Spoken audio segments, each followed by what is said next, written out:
As someone who has no professional training in catering, I tend to gravitate towards the very simple and easy to follow recipes.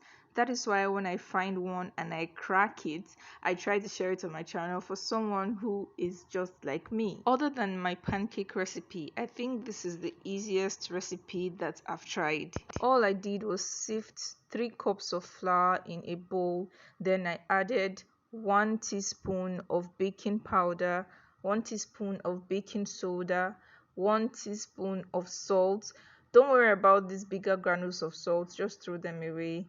And I just mixed those entire dry ingredients together. By the way, I'm not the one mixing, in case you were wondering whose hands those are. Those are my husband's hands.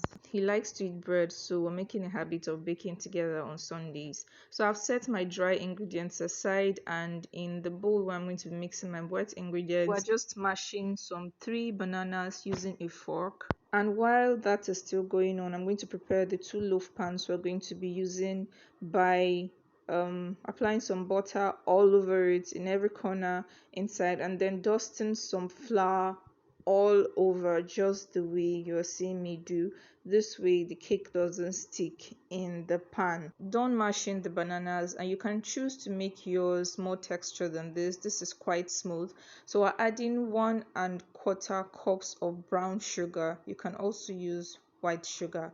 We've beaten 2 eggs that we're adding in that bowl, adding 5/8 cups of oil and 1 cup of milk. Lastly, we're adding 2 teaspoons of vanilla essence. We're just going to stir to combine. You don't have to do too much, just use your fork to stir and everything will combine eventually. This recipe is extremely easy to follow. I was pretty amazed at the results. When we're done stirring, just look at how that looked. All right, so now we're going in to add our flour in 2 parts. After the first portion, using a wooden spatula, we're going to combine, trying not to stir too much, because the recipe kept emphasizing not to stir too much or it will tamper with the texture of the cake and it will get too hard. So we're just trying to combine the flour with the wet ingredients, or combine the dry ingredients with the wet ingredients, and at the end this is what it should look like. At this point, my husband was asking if it wasn't too thick, and I just had to show him the video and we confirmed it was okay. And I know it does look really thick at this point, but it came out very, very soft. It was perfect. So bearing in mind that you're not to stir for too long, we're transferring our cake batter into our pans. It's getting to the fun part now, yeah. And I'm just tapping the pan now so the cake sits rightly and fills all the holes, and straight into the oven. It baked at medium to high temperature for about 40 minutes, and this is what it came out looking like.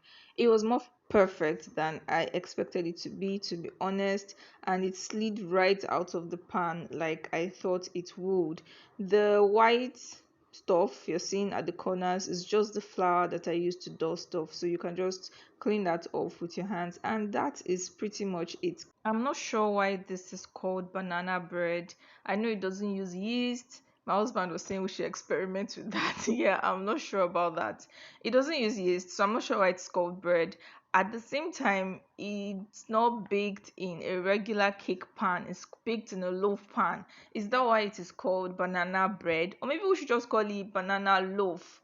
I'm not sure. I don't know. Either way, I know that it is easier than baking a regular cake, even easier than baking regular bread, because yeah. So thank you guys for watching up to this point. If you are still here and you aren't yet subscribed to my channel, please do not leave without hitting the subscribe button. It will mean the world to me. And if you enjoyed this super easy moist banana cake recipe, hit the like button. I would appreciate that. Also, feel free to leave me your feedback in the comments, and I'll see you in another one.